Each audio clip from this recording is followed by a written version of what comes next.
আজকে আমাদের সঙ্গে যারা যুগপৎ আন্দোলন করেছিলেন তাদের সঙ্গে দীর্ঘ আলোচনার পরে আমরা যে সিদ্ধান্তগুলোতে একমত হতে পেরেছি সেই আসনগুলো সম্পর্কে আমি আপনাদের জানাচ্ছি এবং আমাদের যাদের জন্য আমরা নেতৃবৃন্দ যাদের জন্য আমরা এই আসনগুলোতে সমঝোতা করেছি সেই আসনগুলো সম্পর্কে আমি আপনাদেরকে জানিয়ে দিচ্ছি।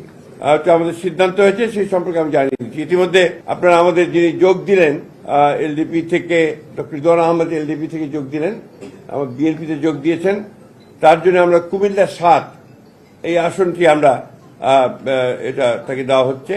পিরোজপুর 1-এ মোস্তফা জামাল হায়দার, চেয়ারম্যান জাতীয় party. Narail 2 doctor Fariduzzaman Farhad, chairman NPP. Jessore 5 মুফতি রশিদ বিন ওয়াক্কাস, ইসলামী ঐক্য জোট। ঝিনাইদহ 4 মোহাম্মদ রাশেদ খান, গণ অধিকার।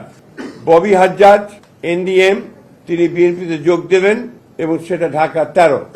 বিপ্লবী ওয়ার্কার্স পার্টির জনাব সাইফুল হক, ঢাকা 12। মাহমুদুর রহমান মান্না, বগুড়া 2 নাগরিক ঐক্য। নুরুল হক নূর, গণ অধিকার, পটুয়াখালী 3। ব্রাহ্মণবাড়িয়া 6 মোহাম্মদ জুনায়েদ আব্দুর রহিম সাকি, গণসংহতি আন্দোলন।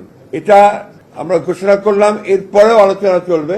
তারপরে যদি আরো কোনো সিদ্ধান্ত হয় সেই সিদ্ধান্ত আবার পরবর্তীতে আমি আপনাদেরকে জানাবো।